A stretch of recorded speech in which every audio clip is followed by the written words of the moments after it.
நம்ம நல்லதை மட்டுமே நினைக்கிறோம், நமக்கு கெட்டதாகவே நடக்குது. மற்றவர்களுக்காக இறக்கப்பட்டு தன் சக்திக்கு மீறி கோமாளித்தனமாக உதவி செய்வது. உங்களுக்கு உதவி தேவைப்படும் சமயத்தில் உங்கள் நெஞ்சில் ஏறி தயங்காமல் விதிப்பார்கள். நல்ல எண்ணங்கள், கடவுளே உங்களுக்கு இறங்கி வந்து நல்ல எண்ணத்தை பிறப்பிலே இன்ஜெக்ஷன் மாதிரி போட்டுருவார். சேர்த்து வைப்பதில் கண்டிப்பாக கஷ்டம் இருக்கும். பணத்தை ஒரு வயசுக்கு மேலே 45 வயசுக்கு மேலே இழக்க நேரிடும். ஒரு இறங்கு முகம் உண்டு. யார் மனைவியாக யார் கணவனாக வந்தாலும் உங்களுக்கு குடும்பத்தில் ஃபேமிலி லைஃப்பில் மிகப்பெரிய அளவில் எப்பவுமே ஆர்கியூமெண்ட்ஸ் இருந்துகிட்டே இருக்கும். இது உங்கள் தலைவிதி. முதல்ல யோகமாக வரக்கூடிய வாழ்க்கை துணை தான். தொழில் செய்யக்கூடிய இடத்துல, வியாபாரம் செய்யக்கூடிய இடத்துல, ஆஃபீஸில் ஒர்க் பண்ணுற இடத்துல ஒரு பொண்ணை பார்க்குறீங்க, லவ் பண்ணுறீங்க, இல்லை ஒரு பையனை பார்க்குறீங்க, லவ் பண்ணுறீங்க. அந்த தான் ஆரம்பம்.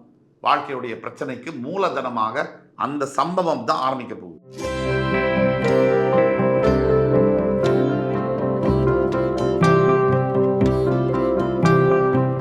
வணக்கம். வக்ரதுண்ட மகாகாய சூரியகோடி சமப்பிரப அவிக்னம் குருமே தேவ சர்வகாரியேஷு சர்வதா. தென்னாட்டுடைய சிவனை போற்றி, என் நாட்டவர்க்கும் இறைவா போற்றி. நண்பர்களே, உங்கள் அத்துணை பேரையும் இந்த புதிய வீடியோவில் சந்திப்பதில் மிக்க மகிழ்ச்சி கொள்கிறேன்.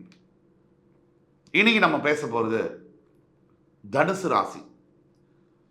காலபுருஷனின் 9ஆம் வீடு, அதாவது ஆண்டவன் எழுதிய தலைவிதி என்ற தலைப்பில் மேஷம் முதல் விருச்சிக ராசி வரை பார்த்தோம். ஒவ்வொரு ராசியினருக்கும் ஆண்டவன் எழுதிய தலைவிதி என்ன, அதை பற்றி தான் பார்த்தோம். எவ்வளவோ வாழ்க்கையில் நம்ம முயற்சி பண்ணுறோம், சில விஷயம் நடக்கவே மாட்டேங்குது. ஒரு சில பேர் எந்த முயற்சியும் பண்ண மாட்டேங்கிறான், அவனுக்கு எல்லாமே நடக்குது. நம்ம நல்லதை மட்டுமே நினைக்கிறோம், நமக்கு கெட்டதாகவே நடக்குது. ஒரு சிலர் அவ்வளவு அயோக்கியத்தனமும் பண்ணுறான், அவனுக்கு நல்லதாகவே நடக்குது. இந்த கேள்விகளுக்கெல்லாம் பதில் என்ன? அதை தேடுவதற்கான ஒரு முயற்சி தான் இந்த ஆண்டவன் எழுதிய தலைவிதி என்ன. உங்கள் ஃப்ரெண்ட்ஸ், ஃபேமிலிஸ் அண்ட் ரிலேட்டிவ்ஸில் யாராவது தனுசு ராசியில் இருக்காங்கன்னா தயவு செய்து இந்த வீடியோவை அவங்களுக்கு ஃபார்வர்ட் பண்ணுங்க. அவங்களுடைய வாழ்க்கையில் இந்த காணொளி, இந்த வீடியோ மிகப்பெரிய திருப்பு முனைகளை கொண்டு வந்தே தீரும். மிகப்பெரிய மாற்றங்களை கொண்டு வரும். வாழ்க்கையில் தெளிவு பிறந்து மிகப்பெரிய சாதனைகளை படைக்க இந்த வீடியோ ஒரு தூண்டுகோலாக இருக்கும் என்றால் அது சத்தியம். நான் மறையலாம், எதுவும் மாறும். எது மாறினாலும், எத்தனை ஆண்டுகள் ஆனாலும், இப்போ நம்ம பேசக்கூடிய கருத்துகள் இது வருகின்ற தலைமுறைக்காக இருந்தாலும் எத்தனை ஆண்டுகள் ஆனாலும் நிலைத்து நிற்கும் அப்படிங்கிறதுல கொஞ்சம் கூட சந்தேகம் தேவையில்லை. தனுசு ராசி, நீங்க தனுசு ராசியா இருக்கீங்கன்னு சொன்னா இந்த வீடியோ எப்படி தொகுத்து வழங்க போறோம் அப்படின்னா, தனுசு ராசியுடைய குணாதிசயங்கள் என்ன, 4-5 புல்லட் பாயிண்ட். அதற்கு பிறகு தனுசு ராசிக்கு ஆண்டவன் எழுதிய தலைவிதி என்ன, அதற்கு பிறகு வாட் யூ கேன் எக்ஸ்பெக்ட், எதை நீங்கள் எதிர்பார்க்கலாம், நீங்கள் எதை எதிர்பார்க்கலாம் அப்படிங்கிறதுல ஒரு 5-6 புல்லட் பாயிண்ட். அதற்கு பிறகு நியர் ஃபியூச்சர் ப்ரெடிக்ஷன்ஸ், இமீடியட்டா அடுத்த 6 மாசத்திலிருந்து 2 வருஷத்துக்குள்ள நீங்க என்ன மாதிரி இருக்கு உங்களோட நிலைமை அப்படிங்கிறத பார்ப்போம். கடைசியா இது எல்லாத்துக்கும் தீர்வுகள் என்ன, ஏதாவது பிரச்சனை இருக்கா, அப்படி இருந்தால் அதற்கு தீர்வு என்ன, அதை பத்தி நம்ம தெளிவா புல்லட் பாயிண்ட்ஸ்ல பார்ப்போம். தனுசு ராசி காலபுருஷனின் 9ஆம் வீடு, பாக்யஸ்தானம். குரு பகவான் மூலத்திரியோணம் அடையக்கூடிய ஒரு வீடு. மூலம், பூராடம், உத்திராடம். மூலம் கேது, பூராடம் சுக்கிரன், உத்திராடம் சூரியன். கேது, சுக்கிரன், சூரியனுடைய நட்சத்திரங்கள் குரு பகவானுடைய வீட்டில். இதற்குள்ளார என்ன இருக்கு? தனுசு ராசி அன்பர்களுடைய குணாதிசயங்கள் என்ன? தனுசு ராசி அன்பர்களுடைய முதல் குணாதிசயம், மற்றவர்களுக்காக இறக்கப்பட்டு தன் சக்திக்கு மீறி கோமாளித்தனமாக உதவி செய்வது. இது பாயிண்ட் நம்பர் 1. தனுசு ராசி அன்பர்களுடைய 2வது குணாதிசயம், நண்பர்கள் கிட்ட வகதகைய மாட்டிக்கிட்டு வெளியிலையும் வர முடியாம உள்ளேயும் போக முடியாம தவிப்பது. 2. தனுசு ராசியுடைய 3வது குணாதிசயம், லட்சியங்களை சுமப்பது. மிகப்பெரிய லட்சியங்கள், சாதாரண லட்சியங்கள் அல்ல. குடிசை வீட்டில் பிறந்த ஒரு தனுசு ராசி அன்பர் இந்த கவர்மெண்ட் ஆளணும்னு நினைச்சாரு. அந்த அளவுக்கு லட்சியங்களை சுமப்பது தனுசு ராசியின் பிறப்புடைய இயல்பு. நான்காவது குணாதிசயம் தாராள குணம். மற்றவர்களுக்காக வாழ்வது, மற்றவர்களுக்காக சிந்திப்பது, மற்றவர்களுக்காக பேசுவது, மற்றவர்களுக்காக செயல்படுவது, மற்றவர்களுக்காகவே வாழ்ந்து மறைந்து விடுவது வரைக்கும் தனுசு ராசியின் இயல்பு. ஐந்தாவது குணாதிசயம் தனுசு ராசி நேயர்கள் எப்பொழுதுமே தெய்வ பக்தி உள்ளவர்களாக இருப்பார்கள். 99% தனுசு ராசி என்பர்கள் தெய்வத்தின் மீது அசையாத பற்று உடையவர்களாக இருப்பார்கள். விதி விலக்குகள் 1% விதி ஆகாது. ஆறாவது குணாதிசயம் தனுசு ராசி அன்பர்கள் அனைத்து நபர்களும் யார் யாருக்கு நீங்க உதவி செய்றீங்களோ அவர்கள் அத்துணை பேரும் உங்கள் உதவியெல்லாம் வாங்கிக்கிட்டு உங்களுக்கு உதவி தேவைப்படும் சமயத்தில் உங்கள் நெஞ்சில் ஏறி தயங்காமல் விதிப்பார்கள். இது ஒரு குணாதிசயம் உங்களுக்கு. இப்போ தனுசு ராசியுடைய தலைவிதி என்ன? தனுசு ராசிக்கு முதல் தலைவிதி என்ன? பாக்கியஸ்தானத்தில் குரு பகவான் மூலத்திரிகோணம் அடைவதனால் அறிவு என்பது மிகுதியாக இருக்கும். அகாடமிக்கல் நாலேஜ் நல்ல கவனிக்கணும். நல்ல படிக்கக்கூடியவர்கள் ஒரு பள்ளியில் இருக்கட்டும், காலேஜில் இருக்கட்டும், டாப்பராக இருக்கட்டும், முக்காவாசி பேர் தனுசு ராசியில் இருக்கக்கூடிய யோகம் இருக்கு. அடுத்தவர்களை கவரக்கூடிய தன்மை தனுசு ராசிக்கு இருக்கும். ஏகபத்தினி விரதம் தனுசு ராசி அன்பர்களால் இருக்க முடியும். ஆனால் அதுல சூட்சமங்கள் இருக்கு. லட்சத்துல 95,000 பேர் தனுசு ராசியில பிறவியிலேயே பணக்கார குடும்பத்தில் பிறக்கக்கூடிய யோகத்தை பெற்றவர்கள். இது உங்களுடைய தலைவிதி. முதல் தலைவிதி என்ன? பிறவியிலேயே பணக்கார குடும்பத்தில் பிறப்பது, அல்லது ஏழையாக பிறந்தாலும் ஒரு 25-30 வயசுக்கு பிறகு பணக்கார நிலையை அடைவது உழைப்பின் மூலியமாக. இது உங்களுடைய தலைவிதி. இரண்டாம் தலைவிதி என்ன? நல்ல கடவுள் பக்தி, நல்ல ஞானம், நல்ல எண்ணங்கள். பிறவியிலேயே நல்ல எண்ணங்களை கிடைக்கக்கூடிய பாக்கியத்தை பெற்றவர்கள் நீங்கள். இது உங்கள் தலைவிதி. நல்ல எண்ணங்கள், கடவுளே உங்களுக்கு இறங்கி வந்து நல்ல எண்ணத்தை பிறவியிலேயே இன்ஜெக்ஷன் மாதிரி போட்டுருவார். மூன்றாவது தலைவிதி நல்ல படிப்பறிவு, அகாடமிக்கல் நாலேஜ் சொன்னேன். நல்ல தெய்வ பக்தி, பிறவியிலேயே தெய்வத்தின் மீது அசையாத பக்தி, தெய்வ சாங்கியத்தியத்தின் மீது அசையாத பக்தி கொண்டவர்களாக இருப்பீர்கள். நான்காம் விதி உங்களுடைய 2ஆம் வீட்டிற்கும் 3ஆம் வீட்டிற்கும் அதிபதியாக வரக்கூடிய சனி பகவான். எத்தனை காசு தனுசு ராசியில் இருக்கக்கூடியவர்கள் சேர்த்தாலும், நான் சொல்றத அன்பார்ச்சுனேட்லி தப்பா எடுத்துக்க வேண்டாம், எத்தனை பணம் நீங்கள் உங்கள் வாழ்க்கையில் சேர்த்தாலும் உங்கள் விதி என்னன்னா, உங்க நாக்கிலிருந்து வர வார்த்தை சம்டைம்ஸ் ரொம்ப தப்பா வரும். சட்டுன்னு 150 வார்த்தை நல்லா இருக்கும், ஆனா 149 வரைக்கும் நல்லா இருக்கும். 150வது வார்த்தையில தப்பான வார்த்தை வந்து நீங்க பேசின அத்தனை 149 வார்த்தையும் காலி பண்ணிடும். என்னடா நம்ம 149 வார்த்தை நல்லா பேசியிருக்கோமேன்னு உங்களை யாரும் இடப்பட மாட்டாங்க. என்னையா அவ்வளவு 149 வார்த்தை கரெக்டா பேசணும், இந்த 150வது வார்த்தையை தப்பா பேசிட்டானேன்னு தான் உங்களை பார்ப்பாங்க. உங்களுடைய 5வது தலைவிதி, நீங்கள் எத்தனை காசு பணம் சம்பாதித்தாலும் அதை சேர்த்து வைப்பதில் கண்டிப்பா கஷ்டம் இருக்கும். பணத்தை ஒரு வயசுக்கு மேல 45 வயசுக்கு மேல இழக்க நேரிடும். ஒரு இறங்கு முகம் உண்டு. இது உங்கள் தலைவிதி. குடும்பத்தில் 101% கேரண்டீடா தனுசு ராசி என்பவர்களுடைய குடும்பத்தில் வாக்குவாதம் இருக்கும். யார் மனைவியாக யார் கணவனாக வந்தாலும் உங்களுக்கு குடும்பத்தில் ஃபேமிலி லைஃப்ல மிகப்பெரிய அளவில் எப்பவுமே ஆர்கியூமெண்ட்ஸ் இருந்துகிட்டே இருக்கும். இது உங்கள் தலைவிதி. உங்களுடைய 6ஆம் தலைவிதி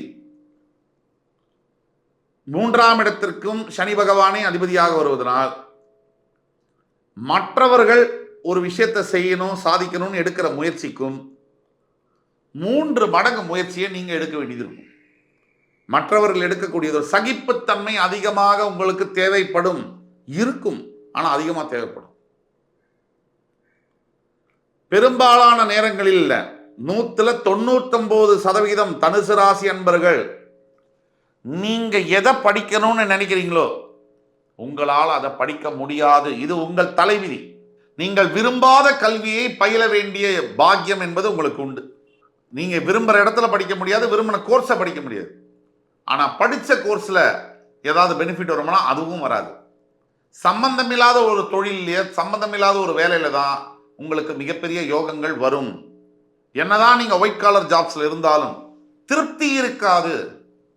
7வது விதி, உங்கள் 1ஆம் வீட்டிற்கு ராசிக்கு அதிபதியான குரு பகவானே 4ஆம் வீடு என்று சொல்லக்கூடிய மீனத்திற்கும் அதிபதியாக வருகிறார். அதனால அம்மாவுடைய ஆதரவு, அம்மா உயிர் இருக்கிற வரைக்கும் தனுசு ராசி அன்பர்களுக்கு மிகப்பெரிய யோகங்கள் வாழ்க்கையில் இருக்கும், நிலைத்திருக்கும். அம்மாவினுடைய காலத்திற்கு பிறகுதான் தனுசு ராசியில் இருக்கக்கூடிய பல அன்பர்களுக்கு இன்னும் பெரிய ராஜயோகம் வரும்.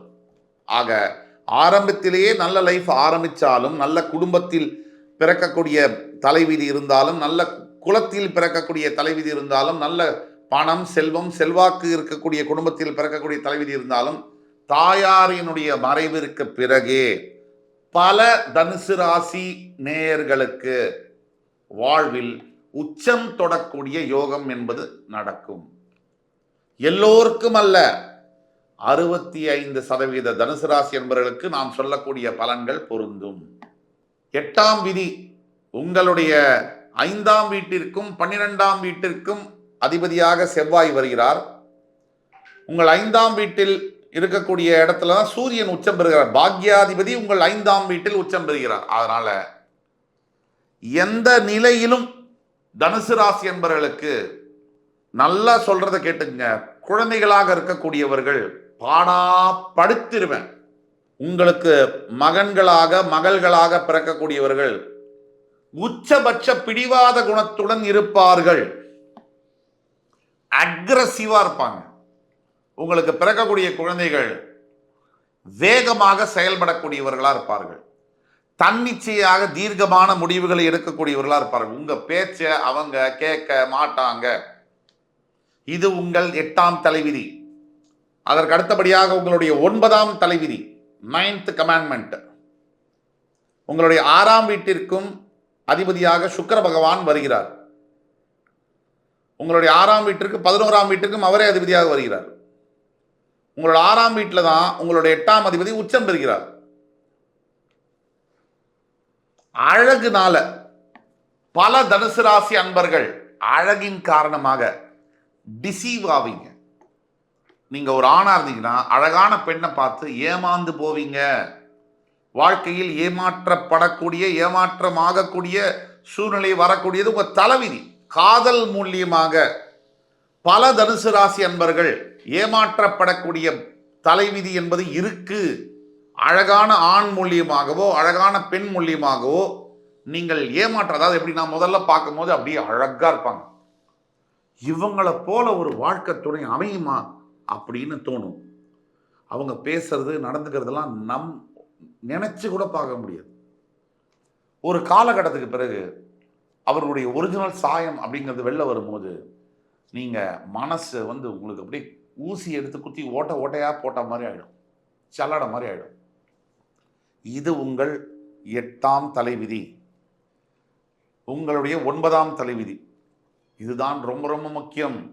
கல்வியை பத்தி பேசினோம். நினைத்த கல்வி படிக்க முடியலனா கூட படிக்கிற கல்வியில நல்ல புத்தி வரும், நல்ல மார்க்கெல்லாம் எடுப்பீங்க. சகோதர சகோதரிகள் உங்களுக்கு பயன்பட மாட்டாங்க, உங்களுக்கு உதவியாக இருக்க மாட்டார்கள். இது ஒரு தலைவிதி. உங்களுடைய வேலைத்தன்மையை பற்றி பேசணும், தாயாரை பற்றி பேசணும், உங்களுடைய தொழில், குழந்தைகளை பற்றி பேசணும். இப்போ முக்கியமான ஒரு தலைவிதியை பற்றி பேச போகிறோம். இந்த வீடியோ முழுசா பாருங்க. இந்த வீடியோ பற்றின கேள்விகள், உங்கள் ஜாதகத்தில் உங்களுக்கு எதிர்காலம் எப்படி இருக்கும்ன்ற பற்றின கேள்விகள் இருக்குமே, ஆனால் கீழே கொடுக்குள்ள வாட்ஸ்அப் நம்பரில் எங்களை தொடர்பு கொண்டு ஆன்லைன் அப்பாயின்மெண்ட் வாங்கி கன்சல்ட் பண்ணுங்க. துல்லியமாக உங்களுடைய எதிர்கால வாழ்க்கையை ப்ரெடிக்ஷன்ஸ் செய்து அதற்குண்டான தீர்வுகளையும் எங்களால் சொல்ல முடியும். இப்போ கல்வியை பற்றின கேள்வியெல்லாம் முடிஞ்சு அடுத்தது முக்கியமான இடம் எதுன்னா திருமணம். தனுசு ராசியில் பிறந்த 100க்கு 98 பேருக்கு, 95லேருந்து 98 பேருக்கு சரியான வாழ்க்கை துணை என்பது அமைய வாய்ப்பே இல்லை. அல்லது இளம் வயதிலே விவாகரத்து, இளம் வயதிலேயே வாழ்க்கை துணையை இழப்பது போன்ற விஷயங்களை தனுசு ராசி அன்பர்களே பார்க்க முடியுது. பல பேருக்கு, பெண்ணாக இருக்கக்கூடிய தனுசு ராசி அன்பர்களுக்கு கணவன் இருக்கான், 10 பைசா பிரயோஜனம் இல்லை,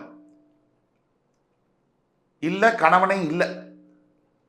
கணவன் இருக்கான், மனைவியவே மற்ற ஆண்களுடன் தொடர்பு படுத்தி பார்க்கக்கூடிய கணவனாக இருக்கிறான்.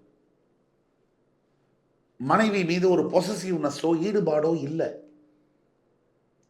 இல்லை இது பெண் தனுசு ராசிக்கு. இல்லை ஆண் தனுசு ராசி இருக்காரு, மனைவி என்ன பேசினாலும் எதை பேசினாலும் கணக்கு போடுறான். கணவன்கிட்ட எவ்வளோ பைசா இருக்கு, அதை எப்படி கணக்கு பண்ணி வாங்கலாம், அது உறவே இல்லை. ஏன்னா எல்லா உறவுகளையும் லாப நோக்கோட நம்ம பார்க்க முடியாது. உறவுகளில் பணம், பதவி, பேர் எல்லாத்துக்கும் மேலே சில உறவுகள் இருக்கு. உங்களை பெத்த அம்மா கணக்கு பார்த்துருந்தான்னு வச்சுக்கோங்க, 10 மாதம் நம்மளே இங்கே எக்ஸிஸ்டே ஆக முடியாது. அப்படி ஆண்டவனோட படைப்பில் பணத்திற்கு அப்பாற்பட்டது தான் நிறைய விஷயங்கள் இருக்கு. இந்த அவபாக்கியம் தனுசு ராசி பெண்களுக்கு மிக அதிகமாக இருக்கு. நல்ல கணவன்மார்கள் அமையாதது, தன்னை புரிந்து கொள்ளாத கணவன்மார்கள், தன்னை ஒரு பொருட்டாக மதிக்காத கணவன்மார்கள், அதே மாதிரி ஆண் தனுசு ராசி நேயர்களுக்கு எப்ப பார்த்தாலும் என்ன ஒரு ஏடிஎம் மிஷினாக பார்க்கக்கூடிய மனைவிகள், இது இருக்கு, சத்தியம். இந்த தலைவிதி இருக்கு. 9ஆம் தலைவிதி. அடுத்தது 10th கமாண்ட்மெண்ட். உங்களுடைய 8ஆம் வீடு அஷ்டமஸ்தானத்திற்கு அதிபதியாக வரக்கூடிய சந்திரன் உங்களோட 6ஆம் வீட்டில் உச்சம் பெறுவதனால் உங்கள் மனம் பெரும்பாலான நேரங்களில் உங்களுக்கு எதிரியாக செயல்படக்கூடிய தன்மை என்பது இருக்கும். எப்படின்னா, ஒரு சின்ன உதாரணம் கொடுக்குறேன். ஒரு ப்ராஜெக்ட்ல 100 விஷயம் இருக்கு, 98 விஷயம் உங்களுக்கு சாதகமாக நீங்கள் எதிர்பார்த்தபடியே உங்கள் வாழ்க்கையில் நடக்குது. ஆனால் அந்த 2 விஷயம் நடக்கலை. நீங்கள் என்ன பண்ணணும்? பரவாயில்லையே, கடவுள் 98 விஷயம் நமக்கு நடத்தி கொடுத்துருக்காரு அப்படிதான் நினைக்கணும். ஆனால் உங்கள் தலைவிதிப்படி நீங்கள் 98 நடந்ததை பற்றி சந்தோஷப்பட மாட்டீங்க, அந்த 2 நடக்கலைன்னு சொல்லி வருத்தப்படுவீங்க. இது உங்கள் தலைவிதி. உங்கள் மனம் உங்களுக்கு எதிரியாக பல நேரங்களில் செயல்படும். உங்களுடைய 11ஆம் விதி. உங்களுடைய 9ஆம் இடத்திற்கு அதிபதியாக, சிம்மராசிக்கு அதிபதியாக சூரிய பகவான் வருகிறார். அவர் உங்கள் பஞ்சமஸ்தானத்தில் உச்சம் பெறுகிறார். என்ன பர்முடேஷன் காம்பினேஷன்ல நீங்க வாழ்க்கையில அடிபட்டாலும், தோத்தாலும், கீழே விழுந்தாலும், சோதனைகளில் பட்டாலும், ஒரு நாள் நீங்க உயிரோடு இருக்கும் போதே மிகப்பெரிய உச்சத்துக்கு நீங்க வந்து உட்காருவீங்க. அதை நீங்க ப்ரூவ் பண்ணுவீங்க, மற்றவங்க பார்ப்பாங்க. இது உங்கள் தலைவிதி. இல்லை நீங்க மறைந்தாலும் உங்கள் பெயர் சொல்லக்கூடிய அளவிற்கு உங்கள் கடமைகளை முடித்துவிட்டு போவீர்கள். இது உங்களுடைய தலைவிதி, பாக்கியம். உங்களுடைய 12ஆம் விதி. உங்களுடைய 10ஆம் இடத்திற்கு அதிபதியாக, கன்னிராசிக்கு அதிபதியாக வரக்கூடிய புதன் பகவான் உங்களுடைய 7ஆம் இடத்திற்கும் வருகிறார். தொழில் செய்கிற இடத்துல, வேலை பார்க்கக்கூடிய இடத்துல, வியாபாரம் செய்யக்கூடிய இடத்துல வாழ்க்கை துணை அமையக்கூடிய அவயோகம் உங்களுக்கு இருக்கு. ஏன் அவயோகம்னு சொல்றேன்னா, முதல்ல யோகமாக வரக்கூடிய வாழ்க்கை துணை தான் தொழில் செய்யக்கூடிய இடத்துல, வியாபாரம் செய்யக்கூடிய இடத்துல, ஆஃபீஸில் ஒர்க் பண்ணுற இடத்துல ஒரு பொண்ணை பார்க்குறீங்க, லவ் பண்ணுறீங்க. இல்லை ஒரு பையனை பார்க்குறீங்க, லவ் பண்ணுறீங்க. அந்த தான் ஆரம்பம். வாழ்க்கையுடைய பிரச்சனைக்கு மூலதனமாக அந்த சம்பவம் தான் ஆரம்பிக்க போகுது. ஏன்னா உங்களுக்கு 7ஆம் அதிபதி புதன் யாரு? மாரகம் மற்றும் பாதகாதிபதி. அவர் தொழில் ஸ்தானத்திற்கு ஆட்சி பெற்று உச்சம் பெறுகிறார். எங்கோ ஒரு இடத்துல நிதானம் இல்லாம, பொறுமை இல்லாம, சரியா கம்யூனிகேட் பண்ண தெரியாம உங்கள் பணத்தை நீங்கள் இழக்கப் போகிறீர்கள். கேரண்டி கையெழுத்து போட்டோ மற்றவர்களுக்கு கடன் கொடுத்தோ பண நஷ்டத்தை பார்க்க போகிறீர்கள் என்பது தலைவிதி. உங்களுடைய 12வது தலைவிதி. 7ஆம் இடத்திற்கு விட்டுருங்க. 6ஆம் இடம் ரிஷபராசிக்கு அதிபதியாக வரக்கூடிய சுக்கிரன் 11ஆம் இடம் என்று சொல்லக்கூடிய துலாத்திற்கும் அதிபதியாக வருகிறார். நிறைய பணம் காசு நீங்கள் சம்பாதிக்க அதே அளவு எதிரிகளையும் நீங்கள் சம்பாதிக்க போகிறீர்கள் என்பது உங்கள் தலைவிதி. உங்கள் 12வது தலைவிதி. உங்கள் 5ஆம் இடத்திற்கு வரக்கூடிய செவ்வாயே உங்கள் 12ஆம் வீட்டிற்கும் அதிபதியாக வருகிறார். ஏதோ ஒரு காலத்துல உங்க பெத்த பசங்க உங்க தூக்கத்தை கலைக்க போறானுங்க அப்படிங்கிறது சத்தியமான தலைவிதி. உஷாரா இருந்துக்க வேண்டியது உங்க கடமை. அவங்கள்ட்ட இருந்து அதிகமா எதிர்பார்க்காம இருக்கிறது நீங்க ஜாக்கிரதையா இருந்துங்க. இப்போ தலைவிதியை பத்தி பார்த்தோம். வாட் யூ கேன் எக்ஸ்பெக்ட், எதை எதிர்பார்க்கலாம் அப்படிங்கிறத பத்தி பார்த்தோம். நல்ல வாழ்க்கை துணையை நீங்கள் எதிர்பார்ப்பது என்பது ஜாக்பாட், சிக்கிம், பூட்டான், நேபாள் லாட்டரி மாதிரி. வந்தா உண்டு, வரலனா இல்லை. 2 புல்லட் பாயிண்ட் நம்பர் 2. நீங்கள் உங்கள் வாழ்க்கையில நல்ல கோவில், ஆன்மீக தரிசனங்கள், எப்படி ஆனாலும் உங்க வாழ்க்கை வண்டி ஓடிடும். இந்த பணத்தினால ரோட்டுக்கு வருது, இந்த பிச்சை எடுக்கிற அளவுக்கு ஆறுது, இதெல்லாம் உங்களுக்கு நடக்க வாய்ப்பே இல்லை. பணம் சம்பந்தப்பட்ட விஷயத்துல உங்களுக்கு எப்படியும் வண்டி ஓடிடும். உங்களுடைய ஸ்டாண்டர்ட் ஆஃப் லிவிங் எல்லாம் மேலே தான் போகுமே தவிர கீழே வராது. 3, நண்பர்கள்னால மிகப்பெரிய அளவுக்கு துரோகங்கள் காத்து கொண்டிருக்கு. உஷார். 3, இதை எதிர்பார்க்கலாம். 4, எது எப்படி ஆனாலும் உங்கள் அப்பாவின் மூலியமாகவோ, பூர்வீக அப்பா சம்பந்தப்பட்ட சொத்தின் மூலியமாகவோ, அல்லது ஏதோ ஒரு நிலையில பதவிகளில் உட்காரக்கூடிய யோகம், வசதியாக வாழ்க்கையில் மிகப்பெரிய இடத்திற்கு பெரிய மனிதர்களுடைய தொடர்பெல்லாம் வரக்கூடிய யோகங்கள் கண்டிப்பா இருக்கு. 4. 5, எதை எதிர்பார்க்கலாம்? எத்தனை பணம் சம்பாதிச்சாலும் ஏதோ ஒரு ஸ்டேஜில் நீங்க இந்த பணத்தை காப்பாற்றாம விடுறீங்க அப்படிங்கிறதுல கவனமா இருக்கணும். இது 5.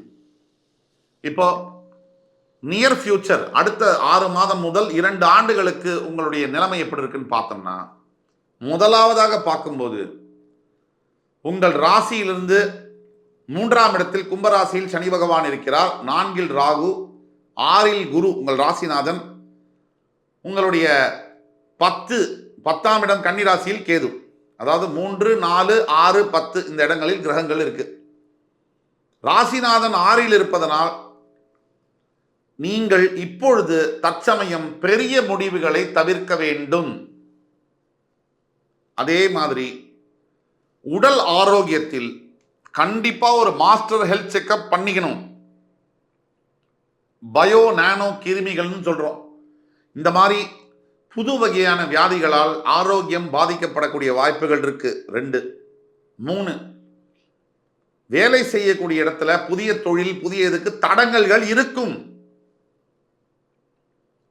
அதே மாதிரி டாக்குமெண்டேஷன், கான்ட்ராக்ட், பேப்பர்ல சைன் பண்ணும்போது 3க்கு 5 தடவை அதை பார்த்து டபுள் வெரிஃபை பண்ணி பண்றது நல்லது. 4 பாயிண்ட்.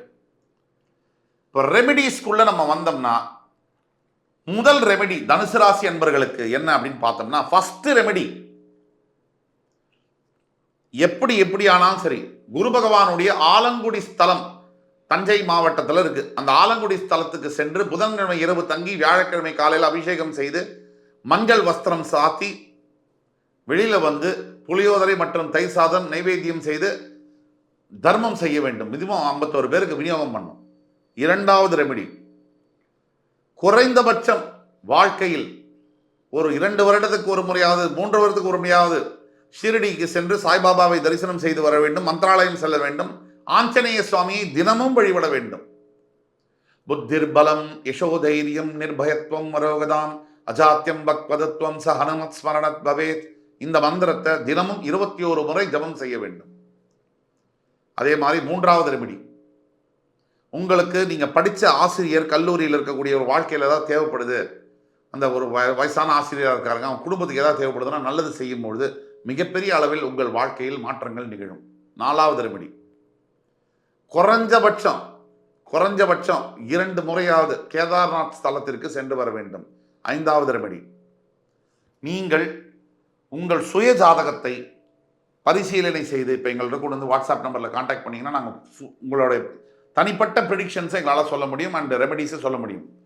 சுய ஜாதகத்தை பரிசீலனை செய்து முன்னோர்கள் சாபம் இருக்குமானான்னு தெரிஞ்சுக்கிட்டு அதற்குண்டான பிராயச்சித்தத்தை தேடும் பொழுது உங்களுடைய வாழ்க்கையில் மிகப்பெரிய வெற்றிகளை நீங்கள் அடைய முடியும், நிம்மதியை பெற முடியும் என்று கூறி அடுத்து வரும் காணொலியில் என் உயிரினும் மேலான தனுசு ராசி நேயர்களே உங்கள் அத்துணை பேரையும் சந்திக்கும் வரை உங்களிடமிருந்து விடைபெறுவது உங்கள் சுபாஷ் பாலகிருஷ்ணன். நன்றி, வணக்கம், வாழ்க வளமுடன்.